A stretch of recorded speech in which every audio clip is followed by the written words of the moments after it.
राधे राधे भक्तों, आज की इस वीडियो में आप सभी का स्वागत है। भक्तों, आज की इस वीडियो में हम जानेंगे पुत्रदा एकादशी की बहुत ही सरल पूजा विधि, जिसे पवित्र एकादशी भी कहा जाता है। तो ये पूजन आप घर के मंदिर में भी कर सकते हैं और इस प्रकार से अलग से चौकी लगा करके भी इस पूजन को कर सकते हैं। मैंने यहाँ चौकी बिछाई है। चौकी के नीचे पहले रंगोली बना ले, फिर चौकी लगाएं। चौकी पर पीला वस्त्र बिछा लें और उसके बाद दीप कलश की मैंने यहाँ स्थापना की है और यहाँ माता लक्ष्मी और विष्णु जी की प्रतिमा को, फोटो को विराजमान किया है फूलों का आसन देते हुए। तो हम यहाँ पर दीपक सबसे पहले प्रज्वलित कर लेते हैं, क्योंकि ये हमारे पूजन के कर्म साक्षी होते हैं। और दीपक जो कलश की स्थापना किस प्रकार से की जाती है उसका वीडियो मेरे चैनल पर है, आप वहां जा करके देख सकते हैं। और यहाँ मैंने फूलों का आसन दे करके दीपक को प्रज्वलित किया है। इसकी पूजा विधि बताऊंगी आज की इस वीडियो में। तो गंगा जल से पवित्रीकरण कर लेंगे। ये जो एकादशी है ये पुत्र प्राप्ति, संतान प्राप्ति के लिए बहुत ही विशेष एकादशी है। तो भगवान विष्णु जी के पूजन में चंदन का प्रयोग अत्यधिक किया जाता है। तो यहाँ चंदन से मैं पत्तों पर तिलक लगा दूंगी और कुमकुम से। इस प्रकार से ये एकादशी साल में 2 बार आती है। एक तो पौष मास में आती है, एक श्रावण मास में आती है। भक्तों, मैंने आपको बताया ये पूजन आप कैसे कर सकते हैं, किस प्रकार से कर सकते हैं। भक्तों, जैसा कि आप सभी को पता है, पहले तिली ले ले, पुष्प ले ले और सभी देवी देवताओं का आवाहन करके भगवान के चरणों में यहीं पर हम छोड़ देंगे। आप यहाँ एक थाली ले लें, चाहे पीतल की, कांसे की या फिर स्टील की थाली हर घर में मिल जाती है। तो चंदन से यहाँ पर स्वास्तिक बना लेंगे यहाँ प्रेम पूर्वक। और पूजन के दौरान ओम नमो भगवते वासुदेवाय नमः मंत्र का उच्चारण जरूर से करें।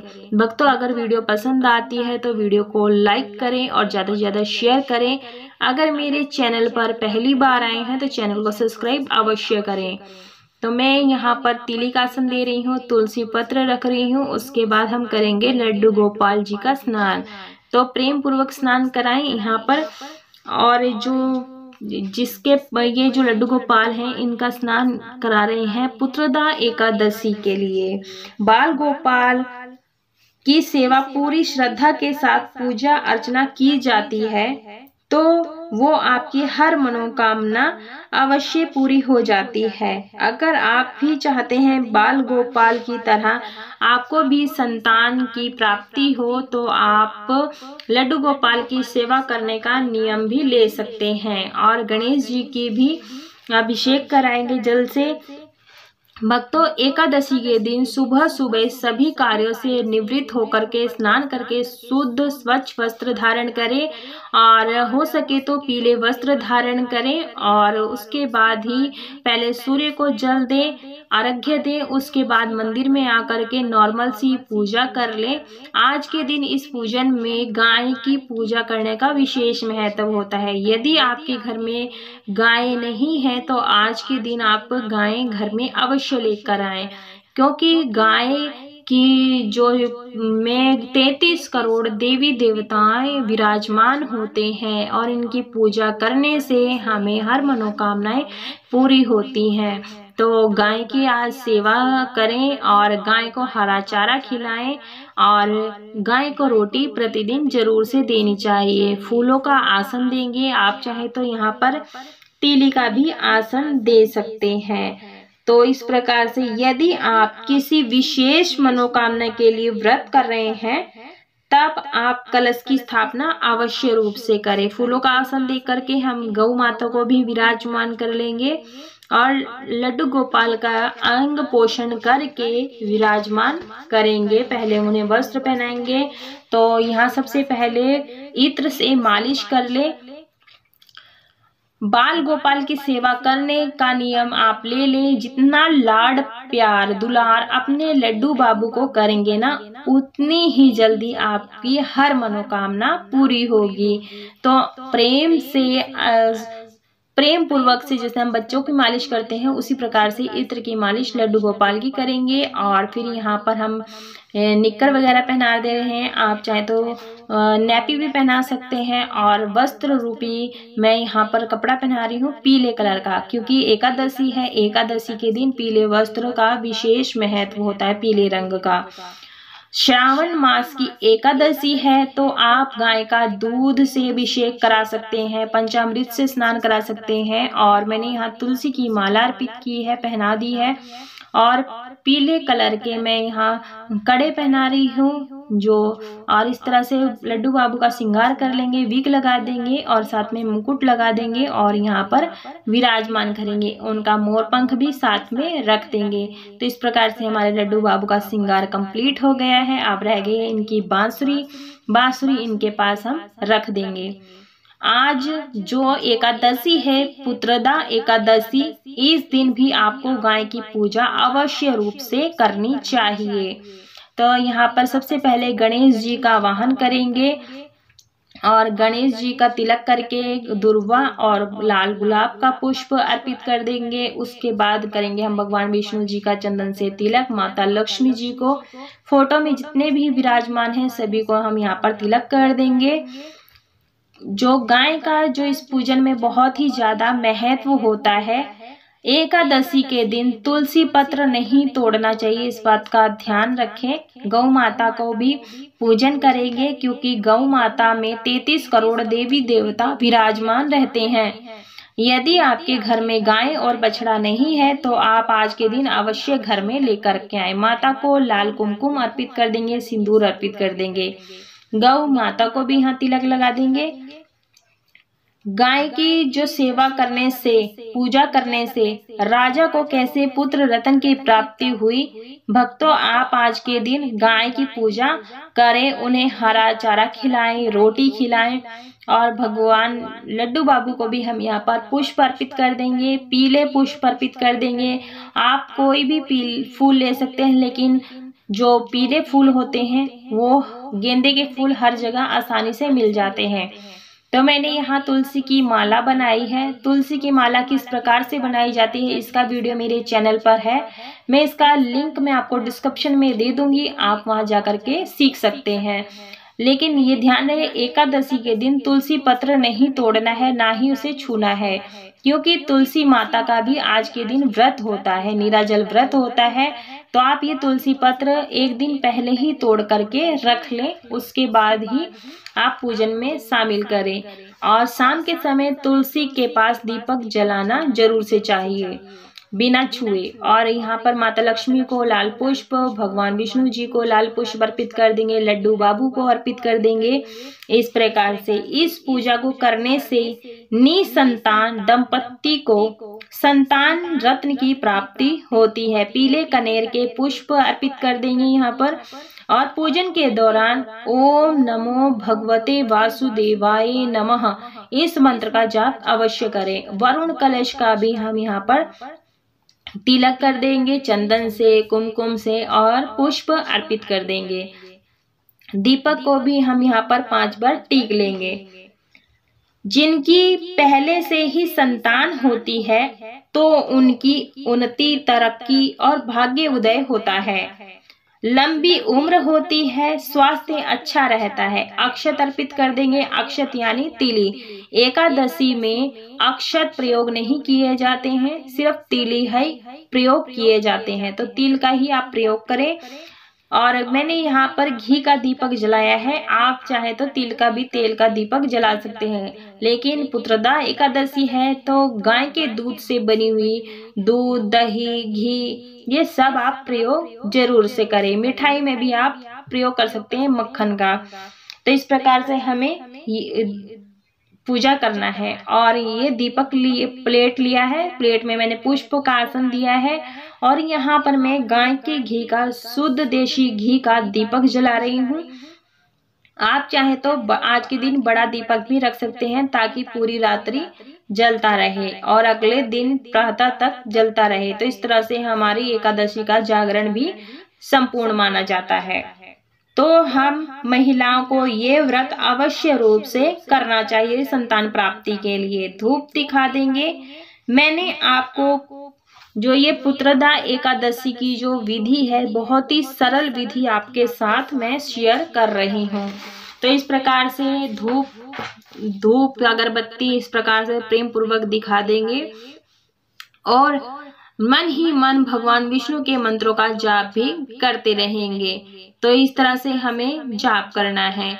और जो पुत्रदा एकादशी का जो शुभ मुहूर्त है, ये व्रत कब रखा जाएगा 2023 में, तो 27 अगस्त 2023 दिन रविवार को यह व्रत रखा जाएगा। तो मैं यहाँ वस्त्र रूपी कलावा अर्पित कर रही हूँ। तो इत्र लगा रही हूँ। इत्र लगाने के बाद आप चाहे तो पहले वस्त्र रूपी कलावा अर्पित कर दें, उसके बाद ही आप कॉटन में इत्र लगा करके भी अर्पित कर सकते हैं। तो इस प्रकार से हमें अर्पित करना है। वरुण देव को भी इस प्रकार से वस्त्र रूपी कलावा अर्पित कर देंगे, गणेश भगवान को भी, और लड्डू बाबू को तो हमने वस्त्र पहनाई दिए थे, गौ माता को और बछड़े को इस प्रकार से वस्त्र रूपी कलावा अर्पित कर देंगे। आप चाहें तो गौ माता को अलग से पीले वस्त्र भी अर्पित कर सकते हैं। इत्र लगा देंगे और भगवान विष्णु जी को मंजरी सहित तुलसी दल अर्पित करेंगे। ये चढ़ाना बहुत ही शुभ रहता है और ये तुलसी भगवान विष्णु को अति प्रिय होती है। तो इस प्रकार से हम तुलसी पत्र सभी को अर्पित कर देंगे। जनेऊ अर्पित करेंगे, गणेश भगवान को जनेऊ अर्पित कर देंगे और भगवान विष्णु जी को भी जनेऊ अर्पित करेंगे। हिंदू धर्म में ऐसे तो हर महीने में एकादशी आती है और वर्ष में 24 एकादशियां आती हैं और जब अधिक मास होता है तो कुल 26 एकादशी हो जाती है। और यहाँ पर हम अबीर अर्पित कर रहे हैं, अबीर गुलाल सभी को प्रेम पूर्वक अर्पित कर देंगे। तो जो सावन मास में एकादशी तिथि आती है तो उसका महत्व और ज्यादा बढ़ जाता है। एकादशी तिथि का जो व्रत है भगवान विष्णु जी को समर्पित है और एकादशी के दिन माता लक्ष्मी जी का भी पूजन विशेष रूप से करना चाहिए। अगर जो एकादशी तिथि का व्रत कोई भी जातक करता है तो सभी प्रकार के पापों से मुक्ति मिल जाती है। भगवान गणेश जी को भोग लगाएंगे। मैंने केले का भोग लगाया है और साथ में मिठाई का भोग जो मैं है अलग लगा रही हूँ, क्योंकि भगवान गणेश जी के भोग में तुलसी पत्र नहीं डाला जाता है, तो इसलिए इनका भोग अलग से रख दिया है। जल का लोटा भोग लगा देंगे, वो अलग से रख देंगे। भगवान विष्णु जी को केले का भोग जरूर से लगाएं। ऋतु फल, पीला फल जरूर से भोग लगाना चाहिए, क्योंकि केला भगवान विष्णु को अति प्रिय है। तो तुलसी पत्र डालकर ही भोग लगाएं, तभी भगवान विष्णु सहज स्वीकार करते हैं। पीली मिठाई का भोग इस पूजन में जरूर से लगाएं, क्योंकि भगवान विष्णु जी को पीली चीजें अति प्यारी होती हैं। तो इस प्रकार से आप लगाएं। जो ये व्रत रखते हैं उन्हें सभी पापों से मुक्ति मिलती है और मोक्ष की प्राप्ति होती है। साल में 2 बार पुत्रदा एकादशी का व्रत रखा जाता है, एक पहला पौष मास में और दूसरा सावन के महीने में। सावन मास की शुक्ल पक्ष की एकादशी को पुत्रदा एकादशी कहा जाता है। तो सावन का महीना है, माता लक्ष्मी को श्रृंगार का सामान अर्पित करें, उसमें हरी चूड़ियां जरूर से सम्मिलित करें। जल का भोग लगा देंगे तुलसी पत्र डाल करके। और पुत्रदा एकादशी का जो दिन है मैंने आपको बता दिया है। शुभ मुहूर्त वगैरह वो वीडियो के लास्ट में आपको दे दूंगी, आप वहां नोट कर लीजिएगा। गाय को दुर्वा अर्पित कर देंगे, हरा चारा अर्पित करेंगे। इसे पवित्रता एकादशी कहते हैं। इस दिन निसंतान दंपति व्रत रखकर श्री हरि विष्णु, जो ये एकादशी है पुत्रदा एकादशी, तिली और पुष्प लेकर के हाथ में कथा सुननी चाहिए। एकादशी की पुत्रदा एकादशी की कथा संपूर्ण हो जाने के बाद ये अक्षत और पुष्प भगवान के चरणों में छोड़ देंगे और हाथ जोड़ लेंगे। पूजा में रही कोई भी भूल चूक गलती हो गई हो तो क्षमा करें। श्री हरि विष्णु की विधि विधान से पूजा की जाती है तो जल्द ही योग्य संतान की प्राप्ति होती है। सावन मास में पुत्रदा एकादशी कब है उसकी तिथि मैं आपको दे दूंगी। तो इस तरह से अंत में करेंगे हम कपूर से आरती। आरती करने से, कपूर करने की आरती करने से कर्पूर जो पूजा में रही कोई भी कमी होती है, भूल चूक कमी होती है, वो क्षमा हो जाती है। यह व्रत आप सुबह सवेरे एकादशी के दिन उठ करके स्नान आदि कार्यों से निवृत्त होकर के इस पूजन को करें। तो सबसे पहले सूर्य देव को अर्घ्य दें, उसके बाद मंदिर में आकर के नॉर्मल साधारण सी पूजा करें। हाथ में अक्षत और पुष्प लेकर के संकल्प लें कि आप एकादशी का व्रत किस प्रकार से करेंगे, और शाम के समय इस प्रकार से विशेष चौकी लगा करके ये पूजन गोधूली बेला में की जाती है। चौकी का विसर्जन अगले दिन किया जाता है, यानी द्वादशी के दिन विसर्जन किया जाता है। जो ये भोग प्रसाद है उसका हम परिवार जन में प्रसाद के रूप में बांट लेंगे जब हमारा दीपक शांत हो जाता है। कपूर जो हमने आरती करी है, दीपक को ठंडा कर लेंगे और 3 बार हम यहाँ पर मिनस देंगे। मिनसने से ऐसा होता है कि जो भोग प्रसाद होता है, धूप दीप होती है, भगवान सहज स्वीकार कर लेते हैं। हाथ जोड़ लेंगे, पूजा में रही कोई भी भूल चूक गलती हो गई हो तो क्षमा करें। दक्षिणा जरूर से निकालें। दक्षिणा निकालने से होता है पूजा में जो भी कमी बेसी रह जाती है वो दक्षिणा से हमारी संपूर्ण हो जाती है। और पुत्र की इच्छा रखने वाले व्यक्ति को श्रावण मास के शुक्ल पक्ष की एकादशी तिथि का व्रत करना चाहिए। इस व्रत के प्रभाव से इस लोक में समस्त भौतिक सुख और परलोक में स्वर्ग की प्राप्ति होती है। सावन पुत्रदा एकादशी व्रत करने से सभी प्रकार के पाप नष्ट हो जाते हैं। वीडियो पसंद आई हो तो वीडियो को लाइक करें, शेयर करें, सब्सक्राइब जरूर से करें। कमेंट बॉक्स में जय हरि विष्णु।